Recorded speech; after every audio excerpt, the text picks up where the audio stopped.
We'll call the second quarterly meeting of the Board of Regents to order and welcome everyone here.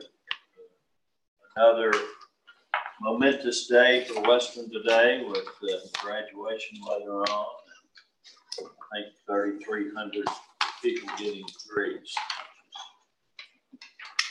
Sounds like a big number to me.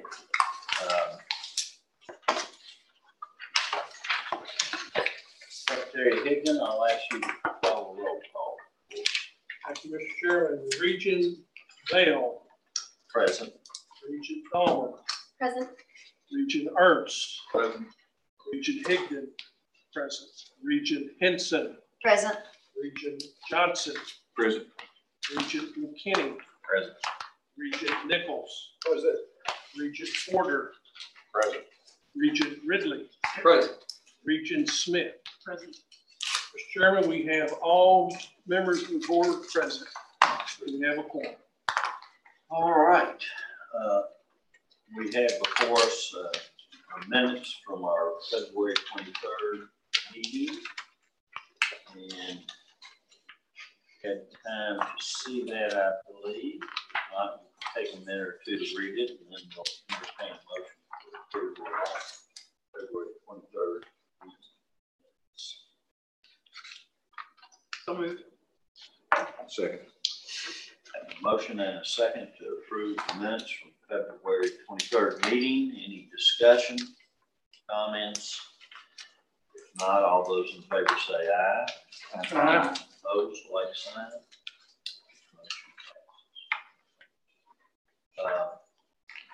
Today is special for several occasions, and one is our student regent finishes her tour of duty today, and Andy, if you'll join me in front, I think we have a little present. Thank you so much.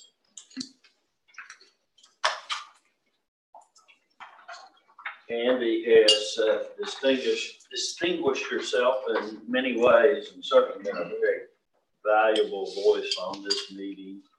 We've been able to serve on the steering committee of the strategic planning process together, and I'm often caught thinking this is the smartest person in the room. She's the youngest or whatever, but she certainly brings a lot of perspectives to any meeting you're in, and we've all enjoyed being on the board with you. Well, thank you so much. And I just wanted to thank all of you. It's been a real privilege to serve with you. I've learned so much from each of you, and I'm grateful for your mentorship, leadership, and guidance. Right.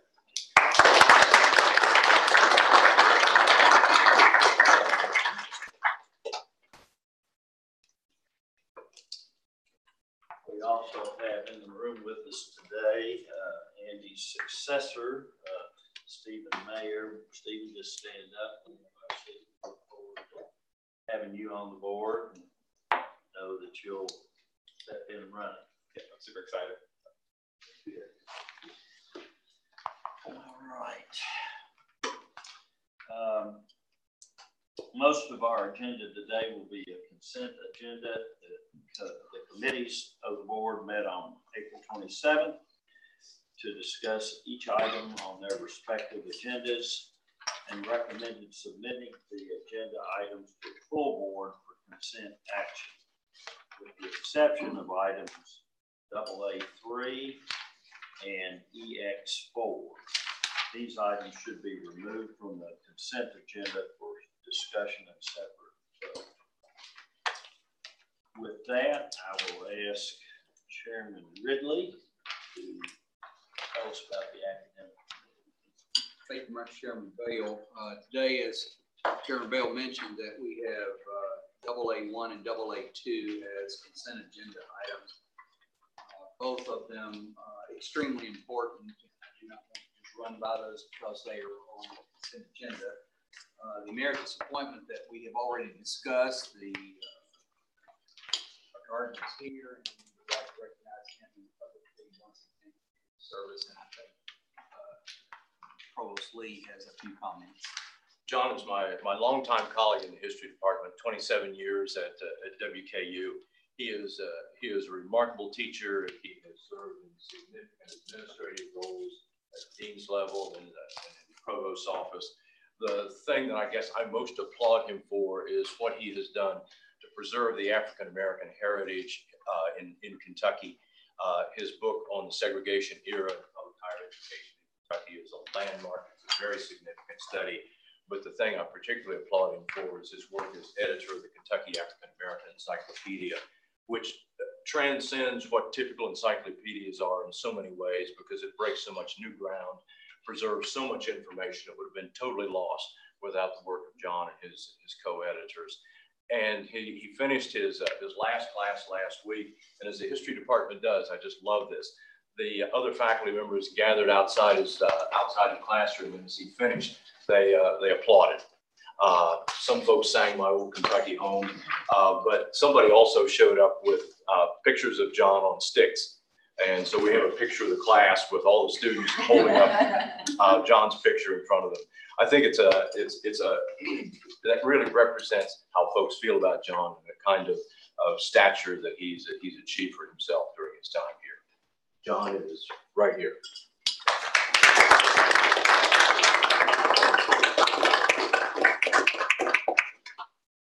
Certainly an honor, Will.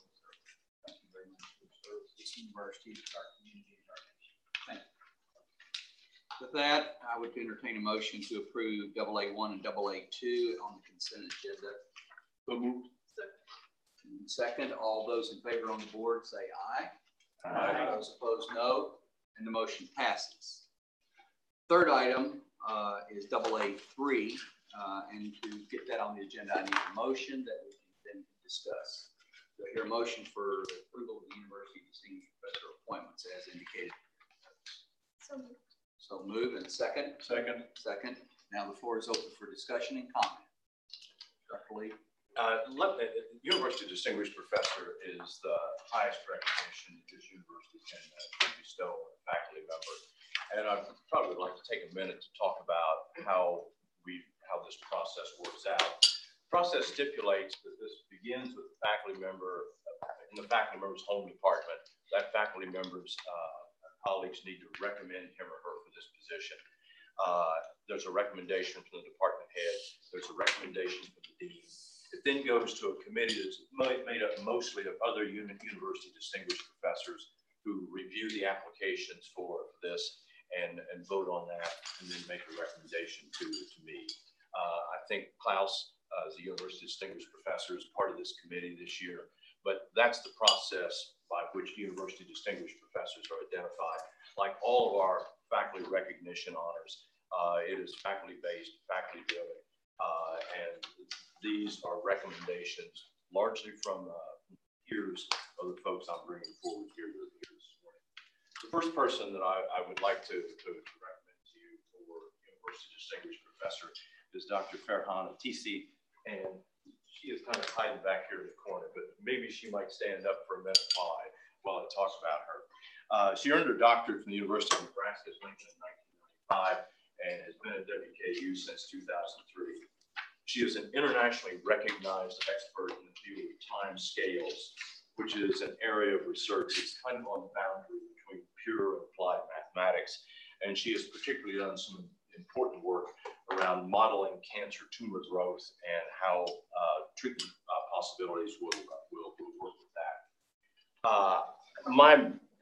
My mathematical skills, frankly, are quite minimal, and I have only a dim sense of what time scales might be. Klaus can maybe elaborate for us, but here's a number that I can comprehend.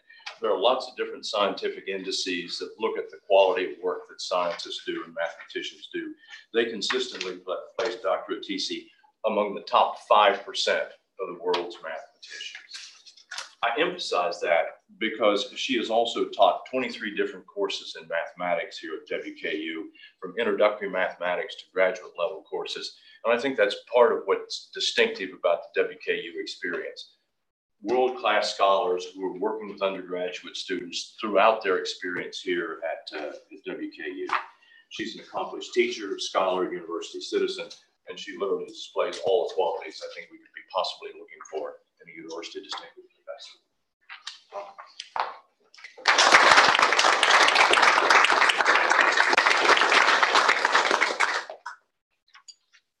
The second person I would like to recommend this morning is Dr. Huey, who is in the Department of Counseling and Student Affairs, and Aaron is right here. Aaron's scholarly expertise really falls primarily in the area of student affairs, and especially the interplay between curricular and co-curricular activities. He's done a lot of work around how students persist to graduation. His scholarship especially focuses on the needs of minority students, international students, and at-risk college students. He's got over 50 referee publications, as well as a textbook and multiple book chapters. And in recognition of his work, he's received a teaching award from his college, the research award from his college, and the President's Award for Diversity in 2012. Like Fahrenheit, he has taught 30 different classes in counseling and student affairs, and he has developed or co-developed 15 of those. He's also worked extensively with our graduates to place them in positions in student affairs related work around the country, and he is prolific in sharing his expertise through professional development programs and other kinds of outlets. In short, I think both of these nominees reflect a student-centered applied research university and scholars of significant work, of significant ability, stature in their profession, working with our students throughout their time here at WKU. So, Aaron.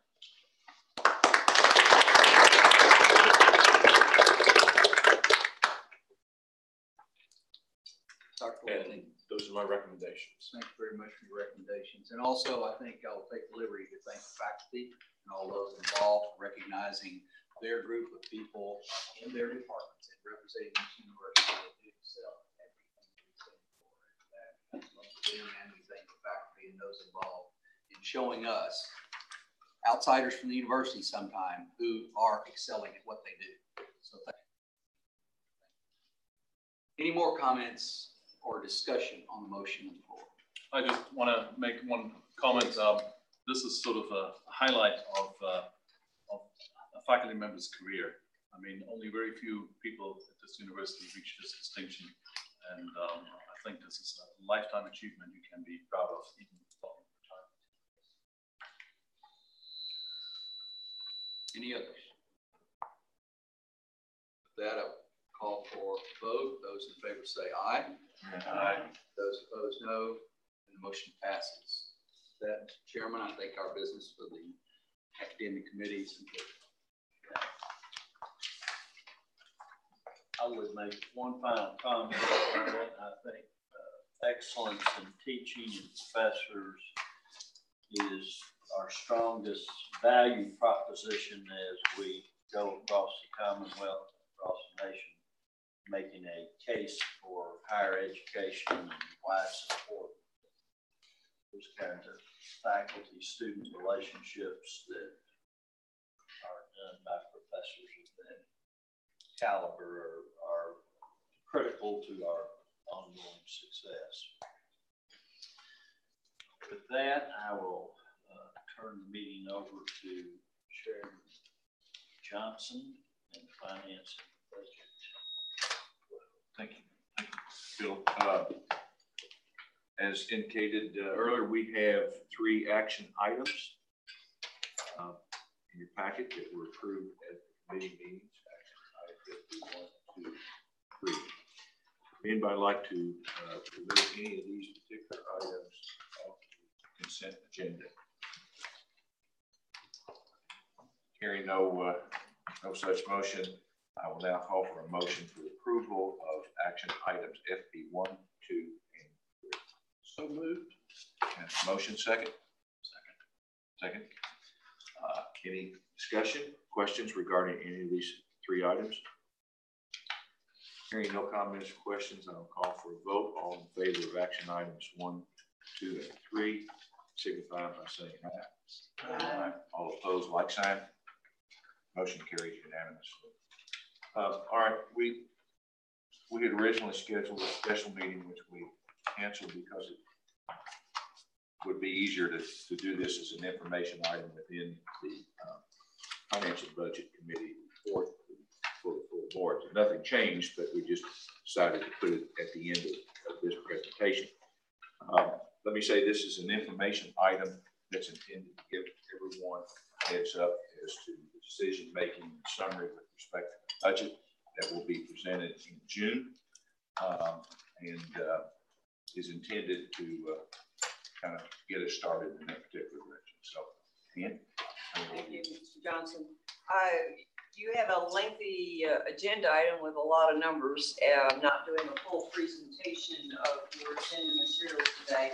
You know, when we do present the budget, we'll have 20 or 30 slides that will give much more information about the full budget. But today, what I wanted to do for you is to focus on the basic decision points we're trying to make at this point before bringing you a budget in June. So there's two sides of a budget, revenue and expenditures. And my job is to make them equal by the time we approve a budget on June 22nd. On the revenue side, I've got the most key decisions in this process. Number one, determine your tuition rates. Number two, what enrollment base are you going to use? And therefore multiply them together and tell me what my tuition revenue ought to be for the budget. And the last piece, now that the General Assembly has completed their work, what is your state general fund? Those are the two, tuition and state general fund, that's the heart of the budget. On the expenditure side, we determine what we think are our projected fixed costs for the next 12 months. And lastly, our employee salary increase pool objective of 4%. Left side's got to equal the right, Mr. McKinney? So that's what we're bringing forward to you today. Let me go back on the left side, determining tuition rates. The Council on Post-Secondary Education has approved a maximum tuition parameter as it relates to resident undergraduate tuition. They have approved 6% over 2 years, with 4% as the maximum at any given year. So you could do 2 and 4 or 4 and 2 or any combination, but you're going to do 6 as the maximum for over 2 years. We're bringing forward today a preliminary recommendation that says that in the realm of affordability, that we would like a 3% increase in our resident undergraduate tuition rates starting this fall. Most of the tuition rates that you have in your agenda book are 3% with a few exceptions. You have notes in your agenda items explaining some of the differences. Projected enrollment. We've had a difficult time in our crystal ball determining exactly what ought to be a reasonable enrollment base.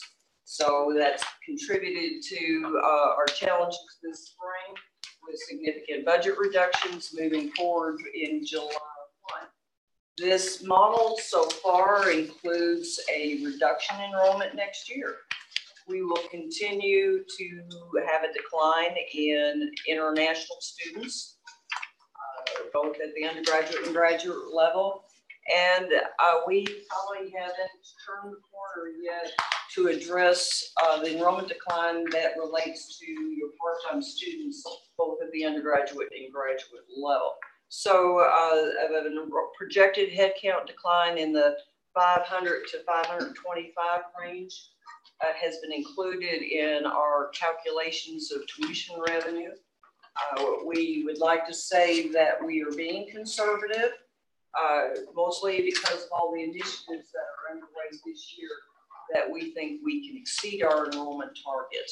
However, I've worked over the last 3 months with everyone from admissions to international enrollment to the Office of Institutional Research, looking at who's graduating, what is our normal student progression. So we're advising that we go ahead and budget for an enrollment decline. So that is the last piece. You were updated at the Finance and Budget Committee or the full board meeting, I'm not sure when. We do have a slight decline in state funding for next year. We have an estimate right now of what we will earn in the performance funding pool. I had hoped to know the exact number. So even though I have a number in this agenda item, there could be a small variance as the Council on Post-Secondary Education finishes all the institutions' data sets that determine our exact appropriation. So we have in the budget bill a decline in our state funding, money moved into a performance pool, and we've earned almost all of it back except for about 130,000 of it. On the expenditure side, your normal. In the document, I'm trying to follow more what I've read and then what you're going over. The estimate of the enrollment reduction of 5 to 520, is that the 3.9 million that was in the report? No, sir, that's the projected, go down a couple lines, 6 million.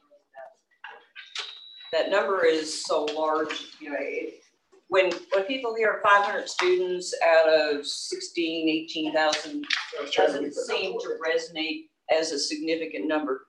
But when you have, what is the tuition increase, the tuition on international students is in the 13,000 range, a little over 13. When you take that times 2 semesters, that's why 6 million number is it. So that's a 2-year. No, we're okay. So I didn't want to confuse people. While the CPE is giving us what we can do over 2 years, we're only doing an annual budget. Okay. Does that help? Mm-hmm. Okay. On the expenditure side, you have your projected fixed cost increases, which show up on page F7. These are routine, mostly routine items. Given that I apologize for interrupting, but I've got a couple of Regents here that don't have this. Yeah, that's what I called to share it with you now. I'll go make copies. It was emailed Tuesday in the revised agenda, but I'll go make. Oh, okay. Okay, can we? I'll press the pause button. I apologize. So, do you have one, Klaus? Well, I printed it out, and that's why I'm sharing Oh, this okay. board, so I showed it just where the 6 million number was. I currently also don't possess that information. You got one, okay. Let's talk about $6 million. Okay. We just went through a severe, painful process, hours upon hours, of trying to figure out how a $13 million, and again, I'm rounding numbers here, 13 million, and then we turned right around, and after the legislative session, we took another 16 million.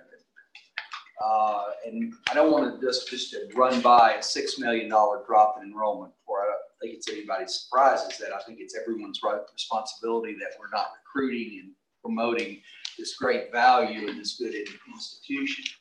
And I'm not wanting to shame and blame, but I do think it's all of our responsibilities to every student that we know of, every parent, every alumni, that we promote in some verbal and nonverbal ways. What a great value this is. And when you take 500 students, if we could shave 200 off of that number, that's a huge difference when it goes back to the headlines of we let 50 folks go. And that impact is not just of the students, it's the reputation of this university.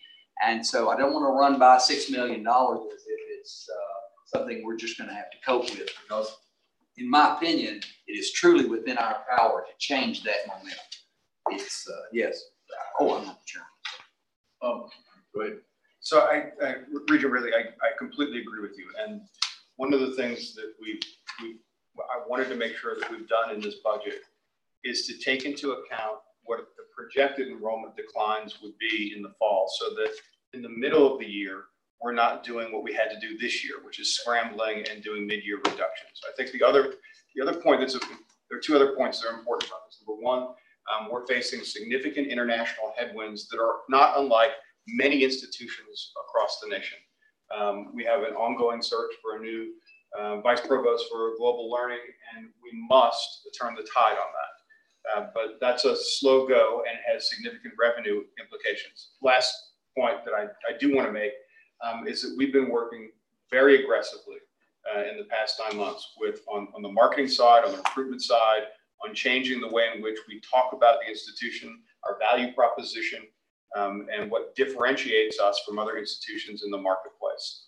Plus, thinking creatively about the financial aid strategies we use focused on yields and enrollment. And so as an institution, we must, and we will turn that corner. But all of that being said, the real challenge we face is the retention challenge. And if we are able to do through many of the initiatives that you've heard me describe at the investiture, but also through the work the strategic planning group has been doing, think about that first year experience.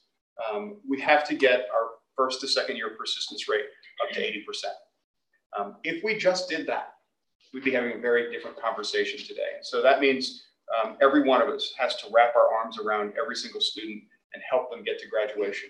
It means the students that we recruit, we have to be prepared for them to graduate, and they need to be prepared to do the work that we expect of them. And here's the last thing. You're right. It takes the entire WKU family to make this happen. Every single person, from professor to administrator to president to the folks that are cleaning our residence halls, help do this. So from my perspective, you can't be more on target.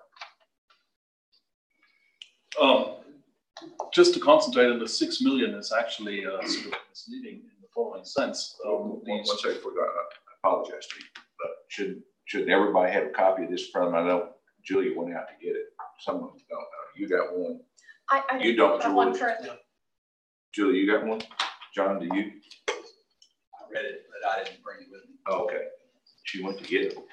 I have a question that deviates a bit from the Okay, information. well, wait a minute. He's got the floor.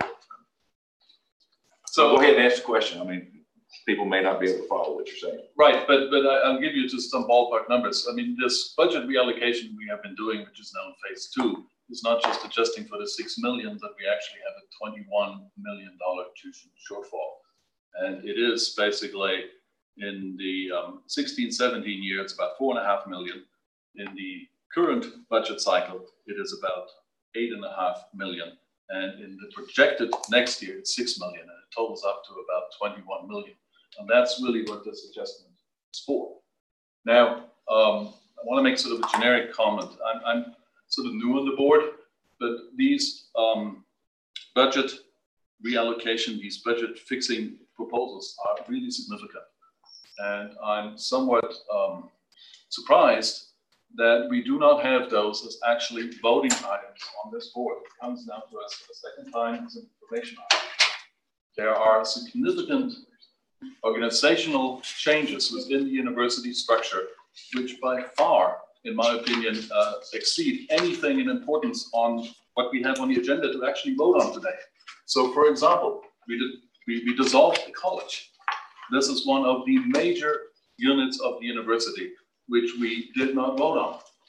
We are creating a new division of enrollment and student experience, which is a significant change in our organizational structure. It impacts every single student, it impacts every single faculty member. And, you know, if we vote on this in totality on June 22nd in our budget meeting, certainly at that point, any objections anybody might have, that can no longer be voiced because the budget goes online in July 1. And so for the future, I would love for us to have these things not as information items, but actually as voting items, because they are very significant in terms of the organizational structure, the student experience, the faculty experience. And I think it needs to be debated whether these things are actually, I mean, change is needed, but the type of change, is that the right change we're making? And I think that's our responsibility to vote on these items. Okay. You might want to respond to that. So I agree having a conversation about this is important.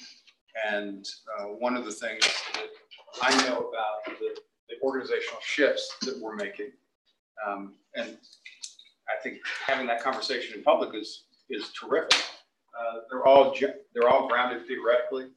We know what the literature in higher education says about the first year experience. We're drawing from the expertise of institutions across the United States. In many ways, very little of what we're doing is particularly innovative, but together the scope of change is challenging, right? And so you combine that with budget shift, and I understand the some fear is part of the conversation, but also change.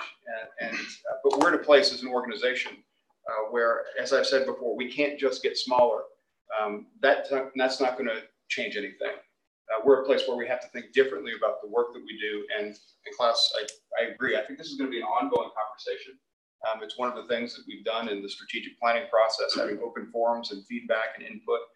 And we'll continue that now and in the future. Great.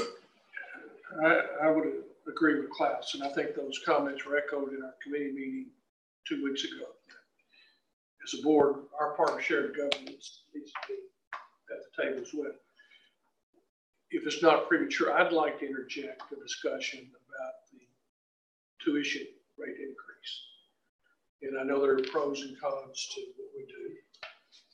But looking at our positions and considering many factors, it would be my suggestion that we entertain the maximum 4% increase for a variety of reasons. It will take many minutes to develop, but I am concerned that not taking the 4% as soon as it's available to us has significant impact on the types of things that we can do addressing our budget situation with regards to fulfilling our commitment to the staff, faculty of the salary increase, as regards to the potential that who knows what lies ahead with upcoming changes at CPE and the leadership and dynamics associated with that. And so, granted, we were purported to be entitled to a 6, and we can take it in any combination that we would like. But I'm a proponent of us seriously considering taking the 4 this first time up, as opposed to the example 2 3s. I think 4 to 2 is more in my thought fulfilling our fiduciary responsibility to this university. To echo Regent Ridley's comments, we are an institution of value. We can do a better job of claiming that value and marketing it, but the truth is that we are an institution of value. Suffices to say that 4% is not what I believe is a competitive environment. For the rest of the board, the preliminary rates are on F10. I apologize to you earlier. I did see. Back to the first block on the left side. The resident undergraduate rate is $5,256 with a 3% increase. That number with rounding to the nearest credit hour, which makes it easy for accountants, would say that the difference between a 3 and a 4 would be $48 for a resident undergraduate that's full-time. $48 a semester. Or on top of what's here. Correct. This is a 3% increase. So what's the total? To put a number with the 4%. What's the total impact that a 1%, additional 1% add to the budget? It's in the 1.5 million range, plus or minus. How much are we depending on carry forward? 3.5.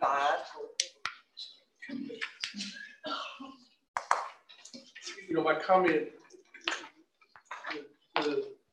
that difference, that number 1.5 is forever. It's just not a number to hit. That's why it's right on. So if you forego that, you forego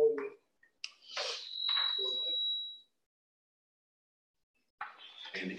One point that I'd like to make, when we talk about increasing tuition, and then we also talk about retention, I think it's important to evaluate the type of burden that this places on students and how it may impact retention. So I'd sort of like to evaluate that a little bit more. But then also, in talking about not just increasing tuition, but the impact of fees. So the thing that I really liked most about the Budget Council recommendations back in February was the fact that President Cavoni accepted that we should conduct a comprehensive evaluation of all university fees.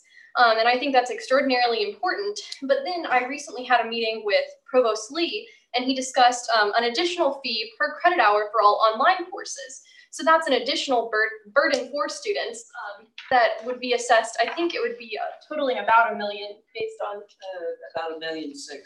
Okay, $1.6 million. And so then we're talking about this additional raising in tuition. But if we do end up increasing the 4%, I think it's really frustrating that we would also interject an additional distance learning fee, because that's doubly burdening the students.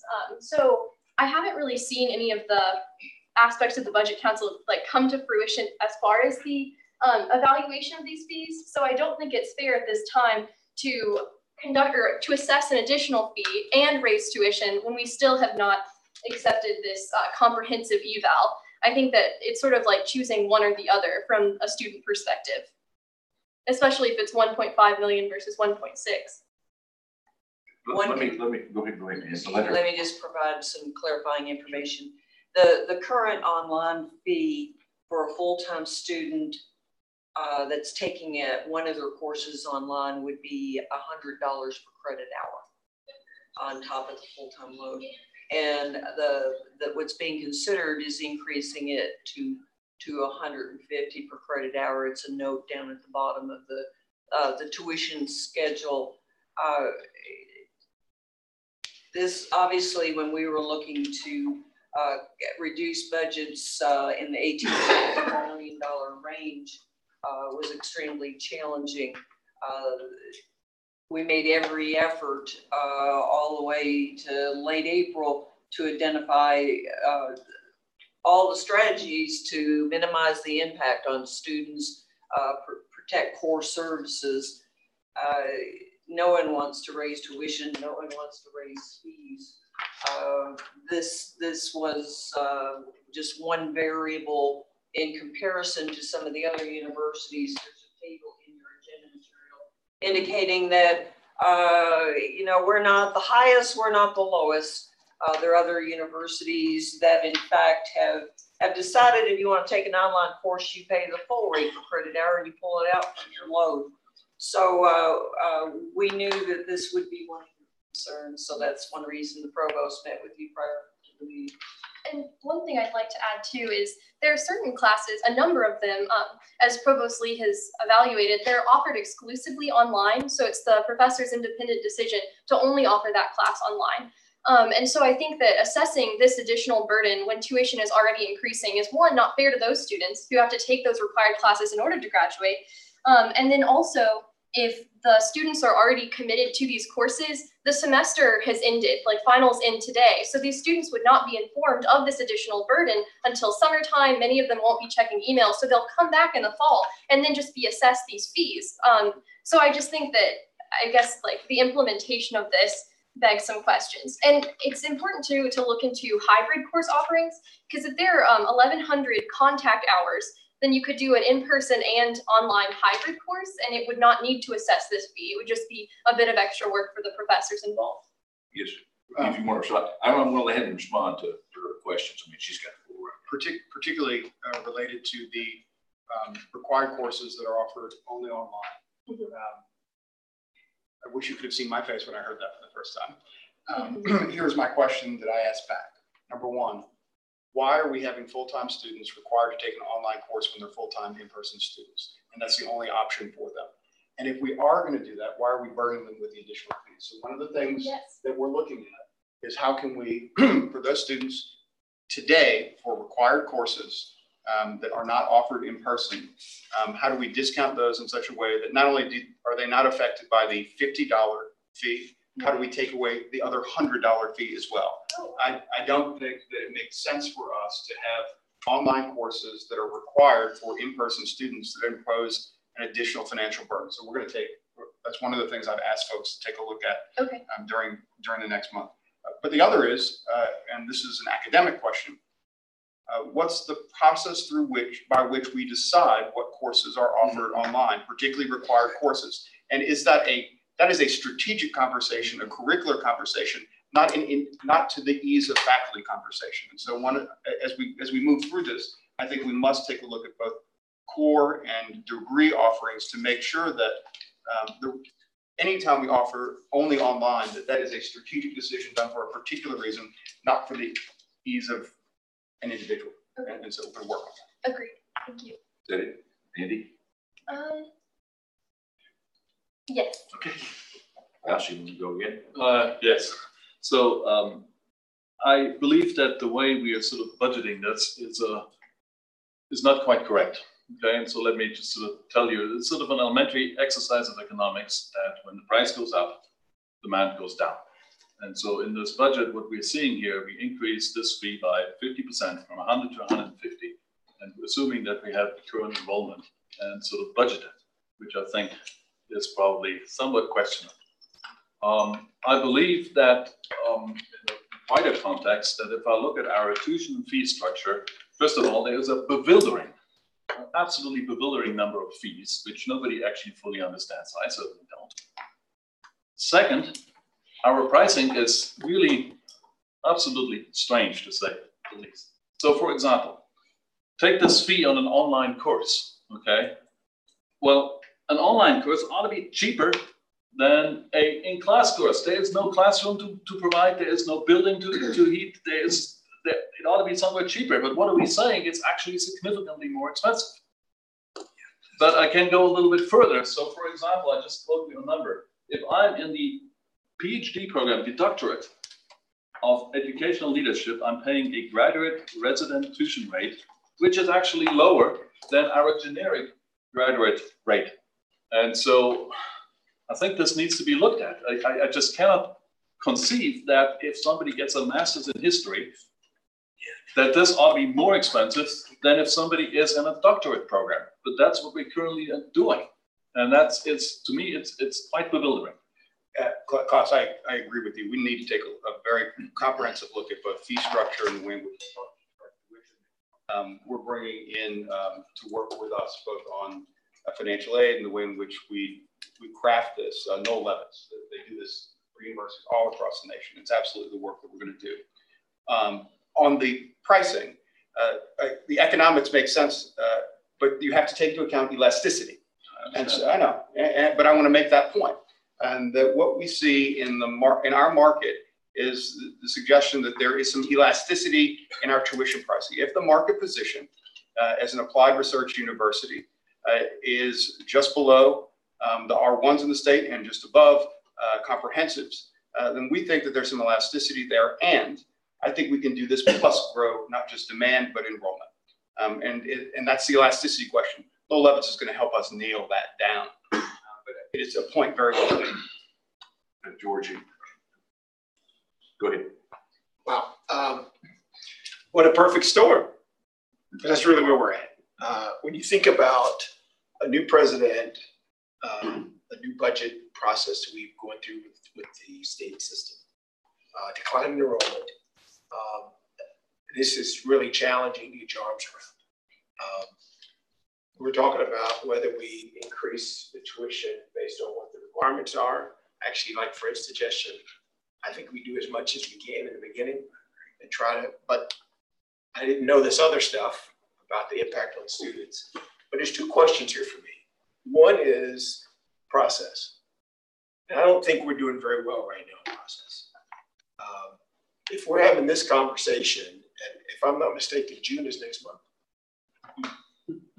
It's sort of scary that we're having the conversation. And I don't know how we as a board from a fiduciary responsibility can somehow or another get up to speed and get better situated so we can give better advice and guidance and suggestions to your committee.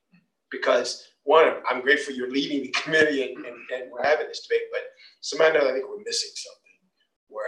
Because at the end of the day, if we are setting off on something in June that starts in July, I mean, I don't feel really comfortable about that because I don't feel like I have my arms around it. So we have this process issue that somehow or another we should try to get our arms around very quickly so that all of us can feel better in June. And I don't know if that's calls or whatever it is, but something so we feel better in June and we can give you the support you need so that we can move forward.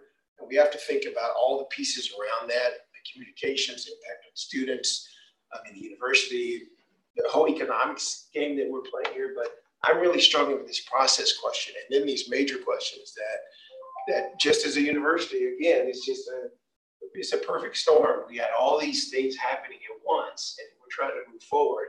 And I think all of us, in my personal conversation, we're pretty comfortable directionally where we're going, but we really ought to try to make sure we can do a better job of how we go about doing that, so that I'm okay making tough decisions. I want to feel good that I went through the right process and did it from an informed perspective.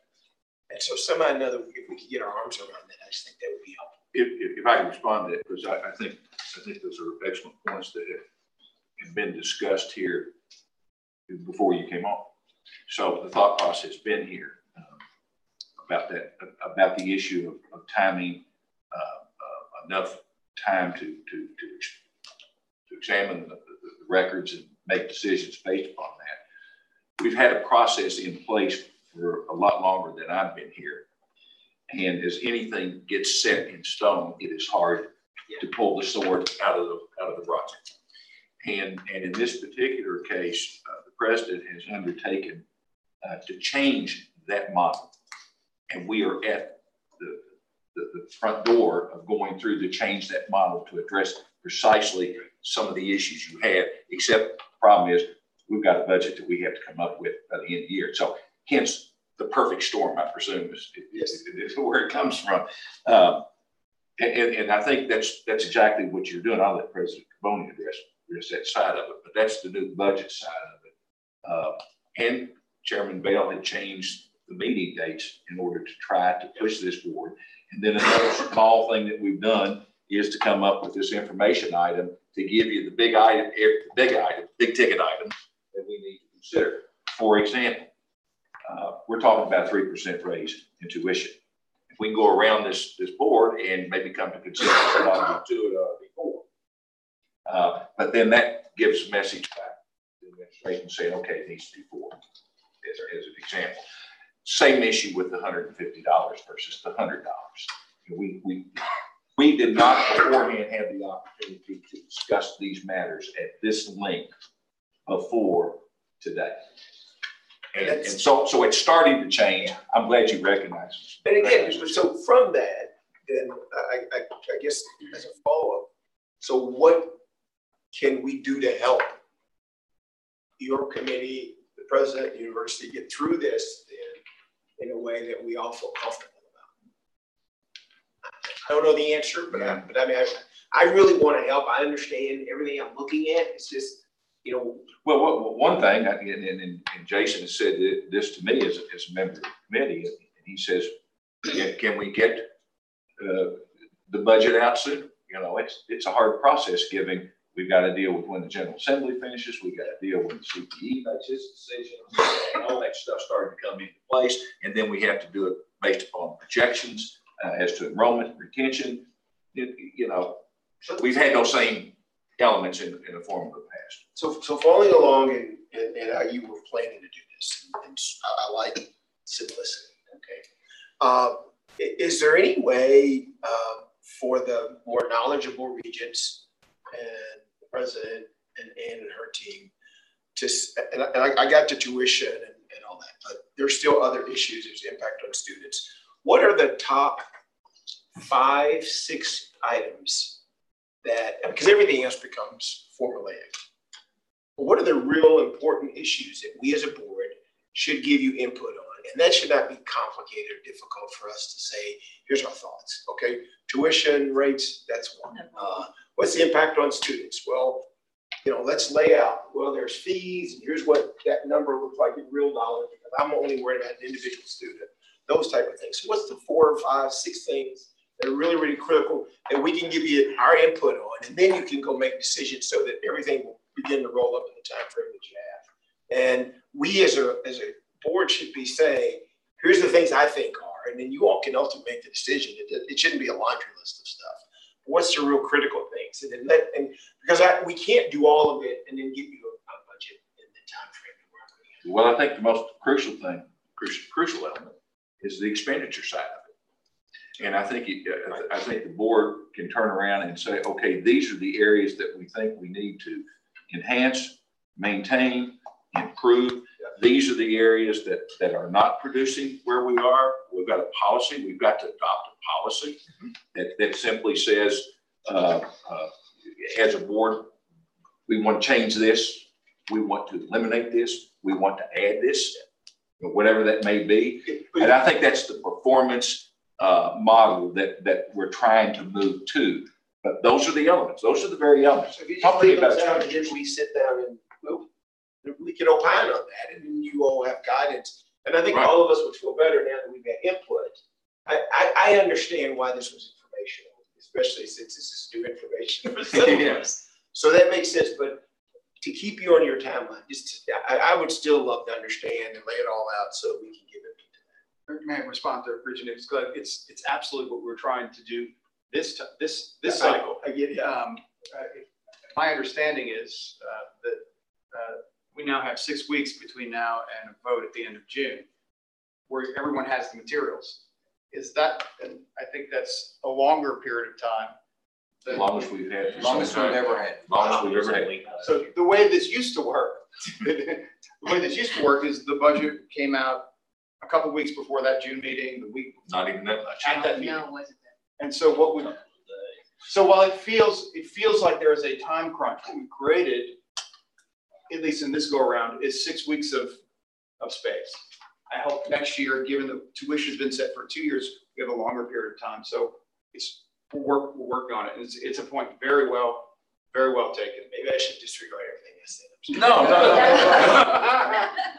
I was not aware of that. Oh, wow.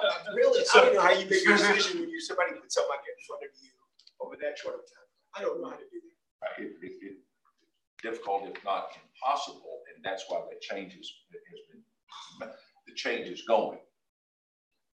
Okay. I mean, thank you. John was. I've been sitting here listening to this, and this is my 6th year being on this board, and I've been trying to think of something really, really smart to say. And I don't know that I can do that and articulate it in the way that my head is thinking through this, but I'm going to give it a 10. First of all, where we are in a point in time, many times we do not look over our shoulder to see where we have come, where we came, what's been behind us. And so if we look over our shoulder in the short 9 months, we have almost entirely turned the ship in a direction that is for the future. We created this over a long period of time. We've accepted how the state government has given us a budget at the last minute. We scrambled to try to make best do that we can. And the big picture is trying to keep the doors open, everybody employed, and keep the value proposition. That's really the big picture here. And with all due respect to everything that has been said, it gets down to something, and it is, if we want this to keep going, we've got to act. And it may not be with every detailed information we have, because every point is certainly important. But the next step is to focus on the future. And I agree with Freddie. I think you ought to take it, you ought to take the pain as quick as you can and get the focus back on the mission. And so I'm all in favor of increasing the tuition wherever. I'm all about reducing the fees and doing a focused study on what is the real impact. Because when I'm sitting in my kitchen with my child and say, I'm going to this university or that university, it's not about the fees. It's not about the tuition. It's the cost. It's all the costs. And that's what we've got to focus on. And then educating those and retaining them. So I mentioned about retention. But the last thing I'll say on this is, as we get to these stages, I don't want there to be any misunderstanding that this board has not been involved, that they have been, and I'm speaking more to the press, that we have been digging down into the deepest part of the opportunities at this university to expand the value. And that's what we need to look over our shoulder. And the future is, we've got to exercise our best knowledge that we have given to us and make a decision. And I think we've got the leadership in place. We've certainly got the conscious efforts of the faculty and the staff. And we're going forward with this in a vigor that will put us in a better place in the future. So with that, I'm trying to bring us back to the focus. Andy? I do not mean to harp. These will be my last 2 questions for this section, hopefully. But regarding the comprehensive evaluation of the fees, when is this intended to be conducted or presented to students? So I think we'll do that during the next year. So we focus immediately on the budget situation at hand. There are larger recommendations from the Budget Council that we'll be addressing during the next 12, 18 months. It's one of the reasons no levies is coming. We're waiting for the provost to arrive. But all of this, we're doing some air traffic control here, right? And so a recipe for success is doing everything all at once. And so we're going to try to stage these things, but staging it in such a way that we're addressing the ones that have revenue implications first, and then retention first. The other things that are important but not necessary to be first won't be, but we're going to do that in the next year. And then the final question. So when I first came here with SGA, students have always really complained about this fee for online courses, specifically those that are exclusively offered online. And I've always heard that the $100, even though there was no building, no heat, AC, lights, it was necessary because it was a DLO fee for distance learning. It was helping to pay for the people who work in DLO, et cetera. But this $50 addition really seems to just focus on the deficit that we've already accrued. And so I'm wondering if there's any plan in place in the future to make these fees less reliant on the debt that we already have, or to simply use them for like the sole purpose of paying for the faculties in which they need to pay. And then I've also heard things like, oh, well, you know, it's inelastic, like we can gouge if we need to, or it's to disincentivize people from taking these online classes when they could take in person. So I guess like, what is actually necessary to pay for the DLO portion and what's being used for other purposes? So I think that is part of the conversation around the new budget model. When you think about the way it works today, revenue comes in, and where does that revenue stay is the question. And today, those online courses, the revenue lives with DLO, and there's some shifting back and forth. In the new budget model, what you have are revenue generating units, the folks actually enroll, keeping a vast majority of that and thinking about how it supports the operation of those units. And then there is a tax, I hate to use that word, but there's some portion of that is distributed to the support functions. And so if you think about what those are, that's the academic affairs, not colleges, but academic affairs, administrative functions. It's the student enrollment functions. It's the public affairs and recruitment functions. It's all of those pieces that enable those 5 colleges to do the work that they're going to do. And DLO is one of those support functions. In the new budget model, I think the question has to be, what's the percentage of, or how much revenue from an online student is shared between college and DLO? And those are all parts of the ramp process right now. So you're spot on, and we have to disentangle a lot of things as an institution before we get there. But I think we've made good progress, and the summer, when we spend significant time, we talked about perhaps July, around strategic planning and the new budget model. I think we're really going to be able to tease some of that out and demonstrate what those dollars do in a way that is much more transparent. Thank you. George? I just want to clarify one thing that Andy said, just for the record. I hope gouging and elasticity are not the same. They're not the same where I come from. Okay, and I don't believe the university's ever tried to gouge our students. No, so, Never. I just, because that's now, I'm sure they felt that way. I won't argue that point, but I just want. Well, you know, to go to your point, you know, it seems to me that the most time spent here, the last few minutes talking, is about the revenue side of it. And sometimes we forget about the expense side of it. And a comment you made, President Boney, that I think is important. So DLO is a revenue source, and it does support other functions of the university, as other departments and programs do as well.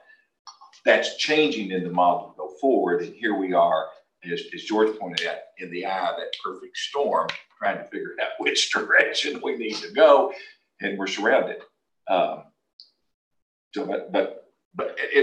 to another point that was made, I want to point out, and that is, the budget process started some time ago, and this is one of the first times that I've ever seen an active, engaged budget council work with us. So the process is changing, and it is developing and will develop. Klaus? I have one more thing I wanted to make you all aware of, and that's something that we would like to see addressed in the budget model. And that's the following. If you look at the projected fixed cost increases, there's an item there, student financial aid, and that's about $500,000. What is this? This is essentially that our athletic scholarships essentially increase every time tuition rates are increased. That's what that's for.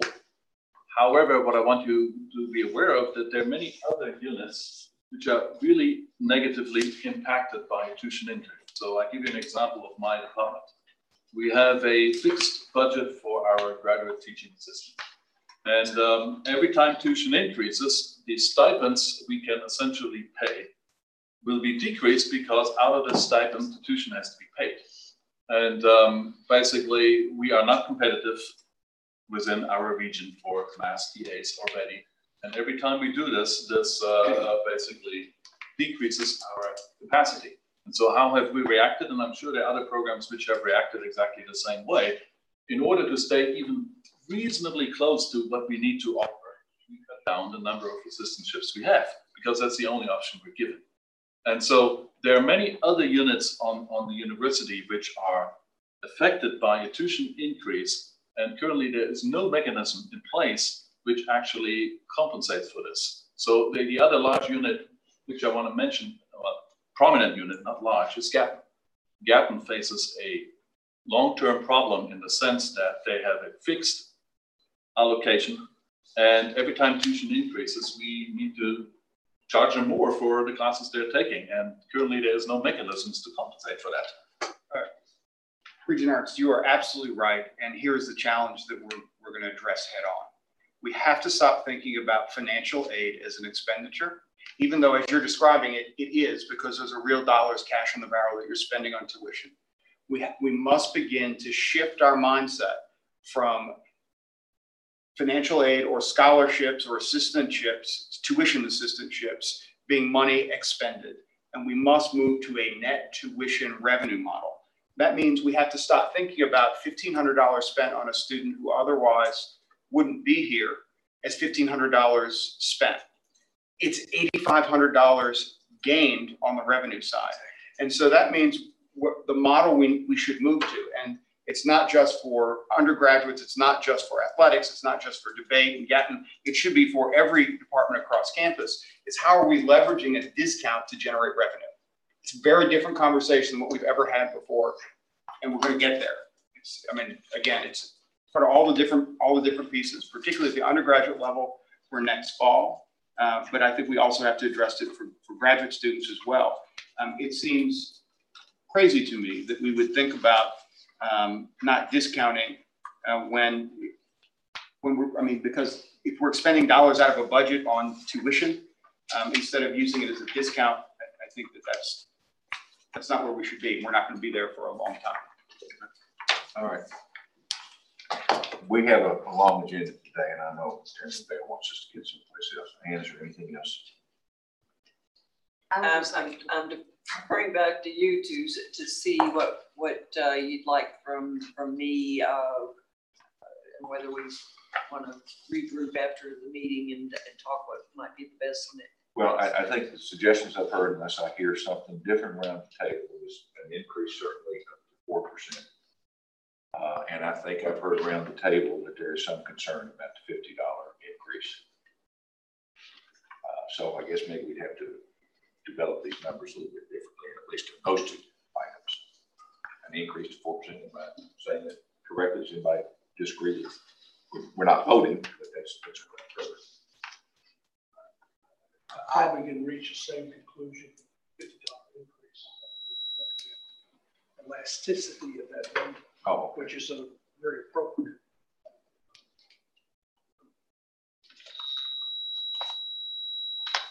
No, we're trying to get out of here and just feel good about this. I don't think it's an either or. We're going to get rid of $50 and we're going to increase it 4%. We're going back to not looking at the big picture because we're just trying to make everybody happy. We're going to have to focus on what the real issue is, and we've got to plug a hole in a budget. And I'm sorry if it's $50 increase. I will say there's been comments made here as well. You don't have a building and so forth and so on, and so therefore it should be cheaper. That's not a statement that's accurate. That We can focus on that because just because there isn't a building to house, the reason you got here is because there was a building. The reason we're offering these programs is because we've already come a long direction.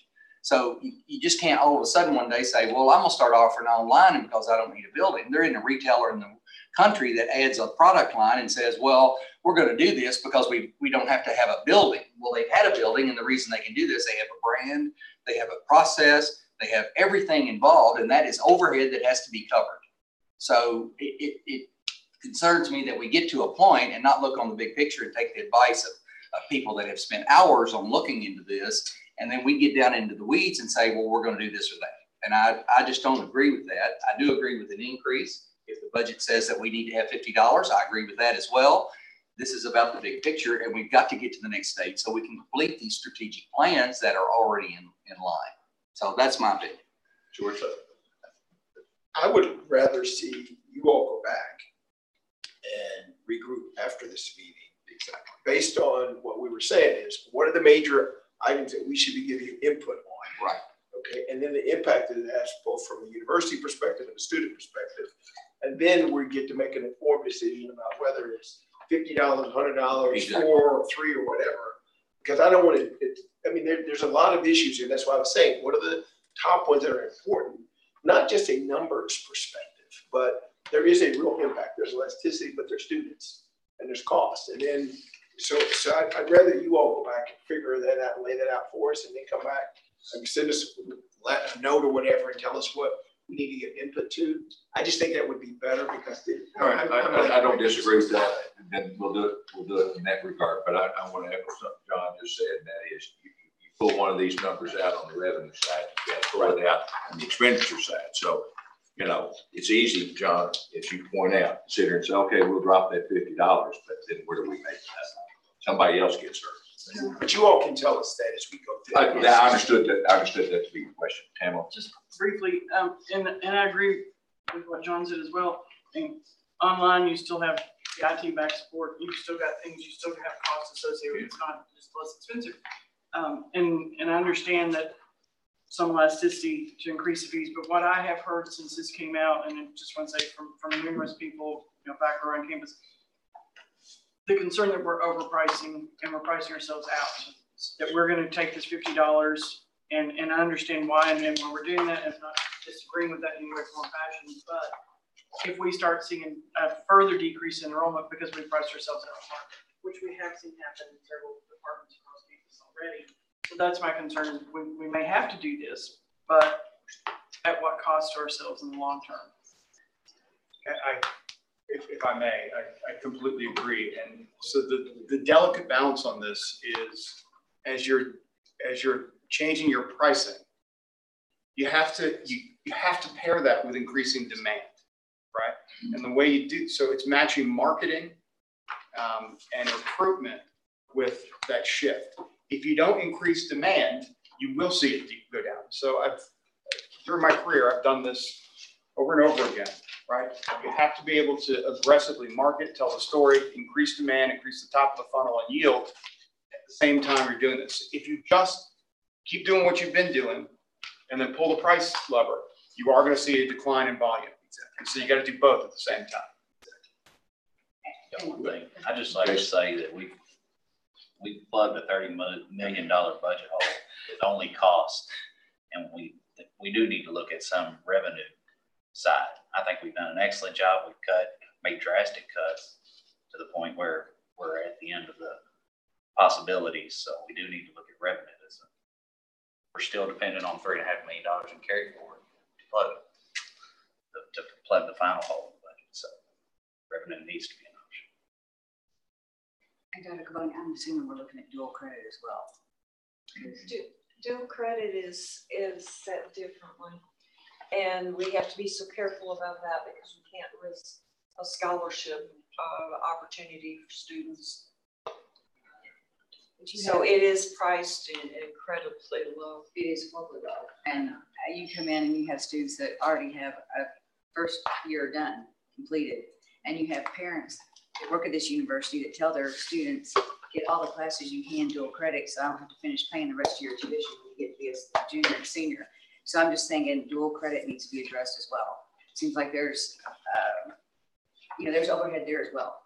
Dual credit, particularly when you think about it as a market for students to enroll. And so we have to do more there. And to Regent McKinney's point on the revenue side, for university, there are a limited number of revenue places, right? And one of the places is tuition, and you can grow the revenue there one of two ways: increasing tuition or increasing the number of students. Number two, through persistence and retention, which we're working on. And number three, what are the innovative new programs that we can build that will attract new interest? And we're working on that too. So on that side, we've got to be innovative, we've got to push.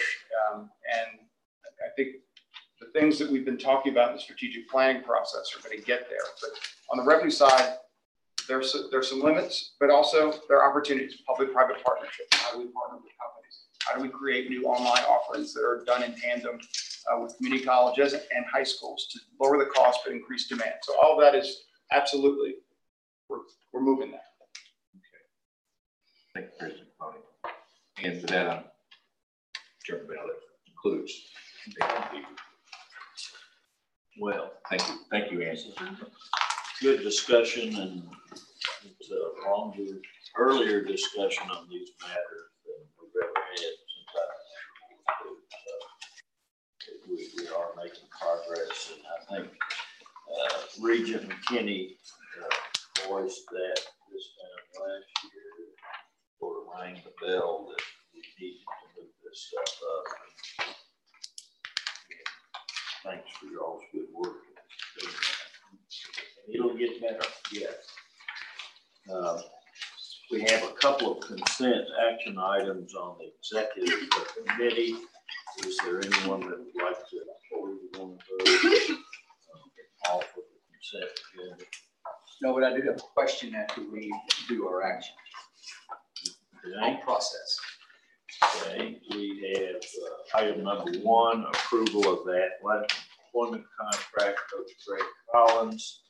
And item number 2, approval to authorize memorandum of lease agreement with the College Heights Foundation. We had presentations of both of those at our committee meetings. And does anyone care to make a motion? Motion. Second. Second by Julie to approve items number 1 and 2 as presented. Any further discussion? Not all those in favor say aye. Opposed, like sign. Motion passes. Okay, the next item concerns approval of naming designated room areas. And I believe we have John Paul Blair here with us today to tell us about that.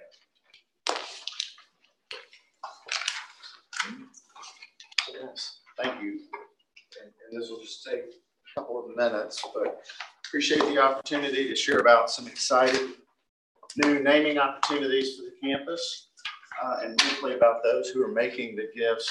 You all have a list at your place. The first one is Terry Gilpin, and Terry is a 1969 graduate and following a long-time career in healthcare.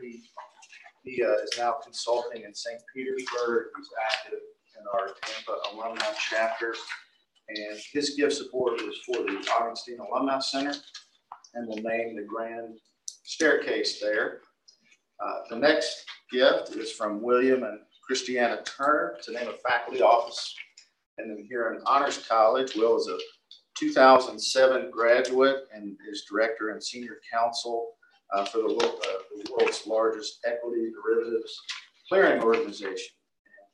The Turners have established an endowment for them here in Honors College with preference given to those studying at Harlaxton College and pre-law studies. And as a side note, the gift conversation with the Turners began in September at the very first alumni event that the president attended in Chicago. Next is Beulah Winchell, and Beulah is a 1939 Western Kentucky State Teachers College graduate who went on to earn a master's degree from Peabody College. And in 2015, Beulah died at the age of 103. And she began her career after she left WKU in a one-room classroom in Breckinridge County and traveled around the world teaching in Japan, France, and other exciting places, and retired back home to her beloved Breckinridge County. Her philanthropy has been considerable and will establish 4 separate endowments in WKU libraries, the Kentucky Museum, the Department of Agriculture, and an endowment for the WKU farm. And an endowed scholarship to support Kentucky students studying elementary education, middle grades education, and agriculture. And pending approval, we will have a naming ceremony later this spring to name the Beulah Winchell Education Library. A couple more. Cliff Todd, who we did talk about last meeting. Cliff is a 1950 WKU graduate and owner of Todd Enterprises in Louisville. His gift has provided the funding for the Cliff Todd Center, which will house the College Heights Foundation, and also for the President's Home, where the Cliff Todd Gardens that's being proposed will be named as well. Cliff's been a longtime WKU philanthropist and has provided support for our faculty through the endowment of the Todd Professorship for Longevity and Healthful Living. And then lastly, a gift from Dr. Jack and Janice Glasser to name the WKU Baseball Press Box. And Jack is the chief physician at the Glasser Clinic here in Bowling Green. Prior to that, he grew up on the Hill. He was a College Heights graduate and later played a little baseball and was an academic All-American for the Hilltopper baseball team. And Jack and Janice have made a nice gift to support his program. So I submit these 6 naming opportunities for your approval. All right, very nice. Any questions or comments on any of those? If not, I'll entertain a motion to accept. So moved. Second. Okay. Any further discussion? Not all those in favor say aye. Aye. Opposed, like sign. Very nice. Well done. Mr. Chairman, I have a question. Since this has been on the agenda, and through, once again, I mentioned I've been on the board 6 years, I recall that each time there is a naming opportunity that there is a process that it goes through, whether it be through philanthropy or designation of a park bench on the campus. So when someone makes a decision of placing a name upon a named opportunity, there is a process. And I don't want this to sound insensitive, but if that is a process and we're to go through with that, the reason we have processes is so there's not always one off or something. Even though it may be a great idea, it needs to follow the process. Recently, I noticed that the ribbon cutting of and I do not remember this ever coming before this board as approval, and how it got through the process without it doing that, I'm not sure. But the new Ogden College building, which is brand new, there is a cornerstone with some folks' name etched in it. And I do not recall that ever coming through. And if that is something that is now being a process that we are not aware of, I think it needs to be brought to the board's attention. Whether someone makes an alternative decision to say, well, we're going to do this for a particular reason, I think we need to be sensitive to the circumstances, but at the same time that you go through the process. So I'm asking as a board member how that happened, why it happened, and why it has not been brought before the board to have the naming opportunity placed on the building. So that's a pretty significant place. Certainly there are circumstances around things that there could be other appropriate and most sensitive types of things, but I was unaware of that. So I'm not addressing that to John Paul. That's just a general comment that I think that if we're going to do that, then it needs to be broadly understood. Regent Ridley, if I may, please. Because of your inquiry, and John Paul and I've had a conversation, I've asked some questions about the way in which that process unfolded. And we've made really clear internally that decisions that are made about naming opportunities all go through the process. There is no way around that any longer. That was a presidential decision that was made before I got here. Really? Well, I guess that's similar to how the process happened to get the Downing Center changed, the name of the Downing Center. So thank you for that information. That's all, Mr. President. All right. Chair. The next item is approval of a provost letter of appointment. Professor Terry Ballman will soon be joining our university.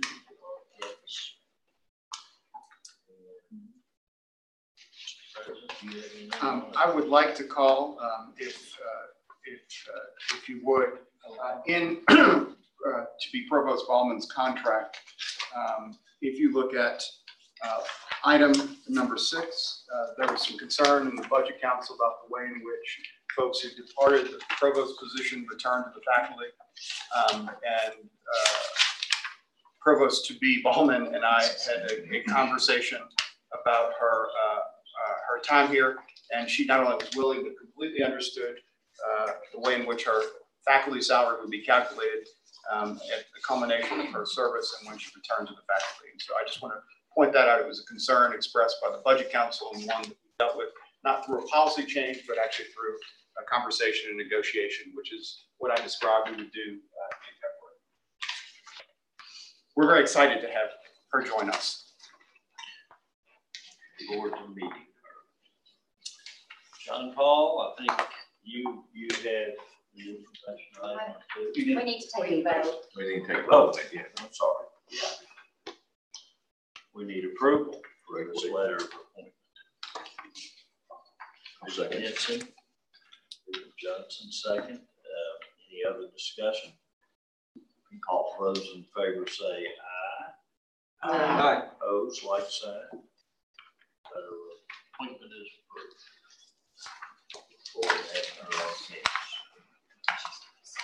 All right, John Paul. Yes, again, very quickly, I believe you all have at your place. So a one-page summary of some year-to-date highlights from philanthropy and some upcoming events. But I want to thank you for the opportunity to share that our division team is pleased to share that at the end of March, with still a full quarter to go, that we eclipsed our all-time high in outright gifts to the university.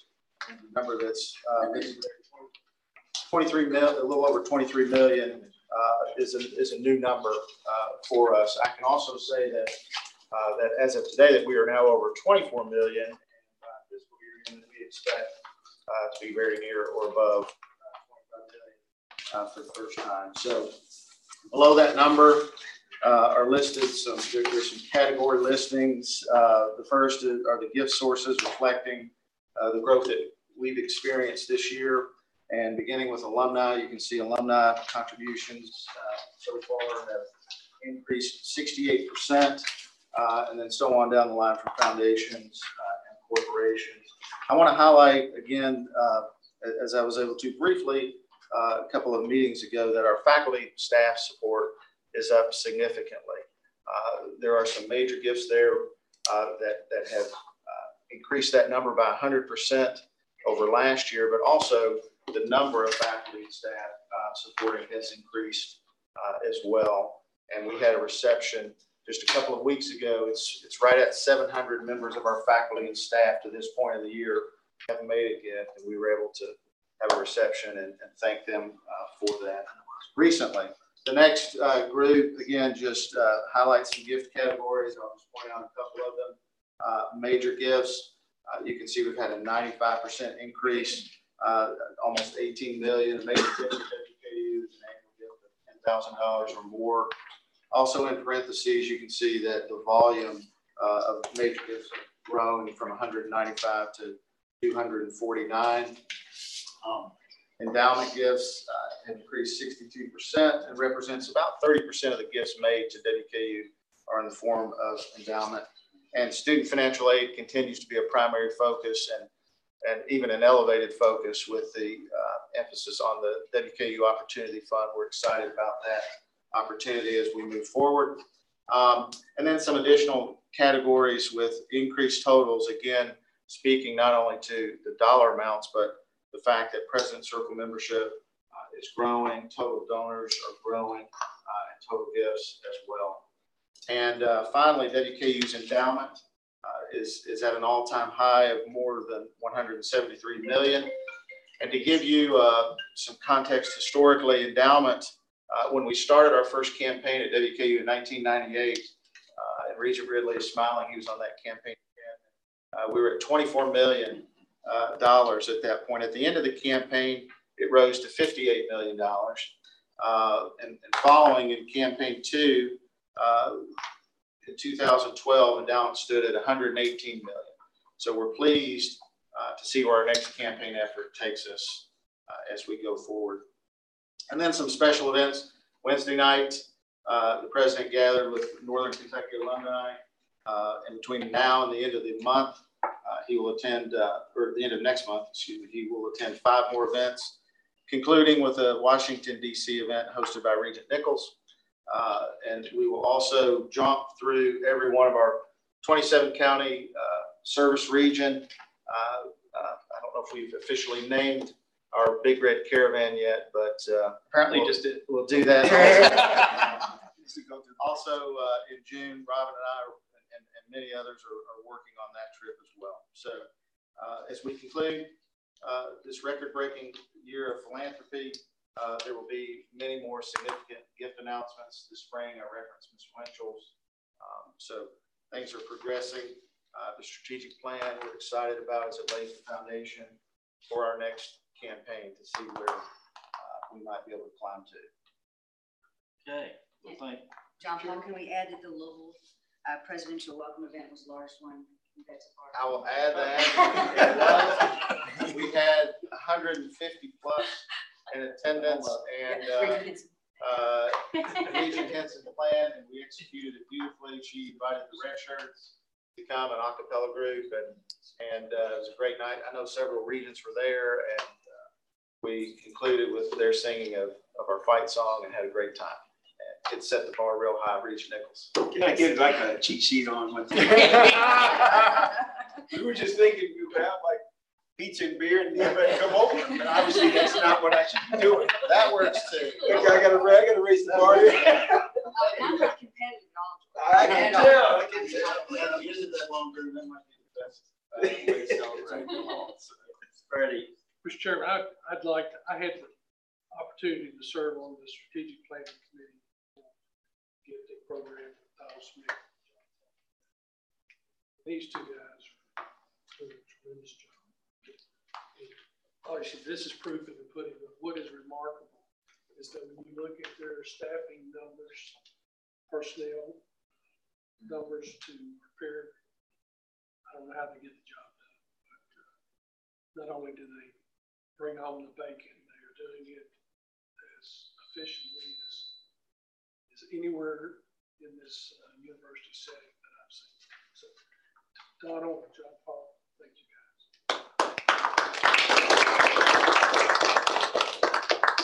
It's also worth noting, I think many of the regents at the investiture had the opportunity to go down to see the Cynthia and George Nichols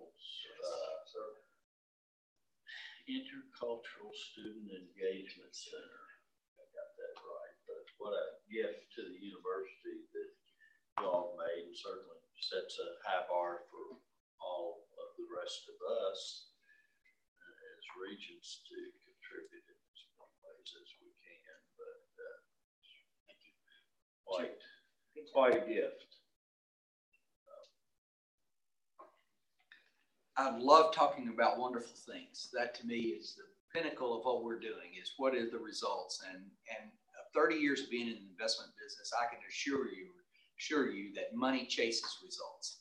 It does it every circumstance. And the results of the last 9 months are proof that what we are seeing, there was not a break of confidence in this university. There was not a break in the understanding of what our mission is, the continuation of people making contributions to this university. An example of a brand new board member and his spouse contributing to the importance of student education and advancement culturally and in our society. I think we should celebrate those things, as Freddie says, with those that have done the heavy lifting, those that have participated, and we all can take vicariously a wonderful feeling that this university is on a mission to to succeed at everything that we do. And for that, I applaud everyone. Thank you. Sure, Bill. And following along with that, there is no doubt that the past several months have been very difficult and very challenging and painful for the faculty and staff. But I'm thrilled to see that we've had a 100% increase in donations from that, and proud to be one of those donors as well. But you know, it takes a lot.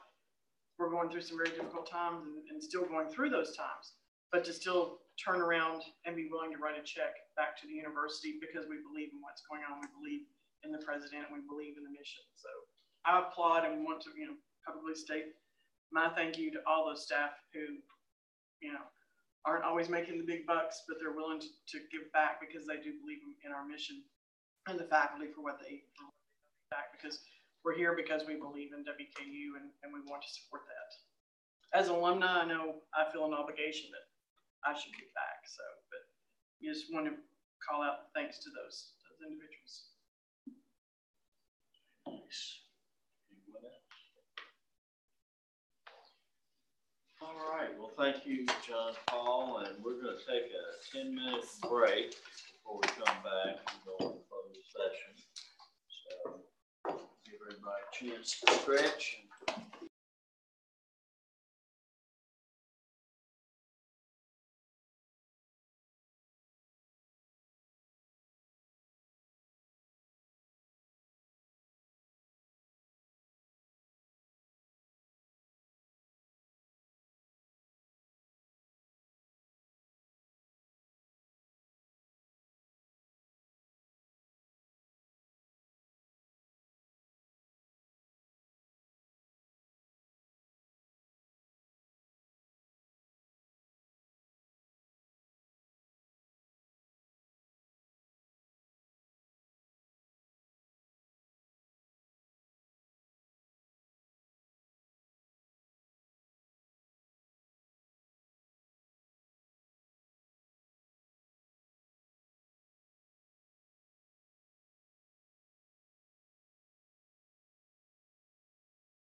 Okay, we will reconvene and I'll entertain a motion for executive session. I move that the board go into closed session as provided in KRS 61.8.0(1) for the purpose of discussion of proposed or pending litigation against or on behalf of the university. Have a motion. Second. Any discussion?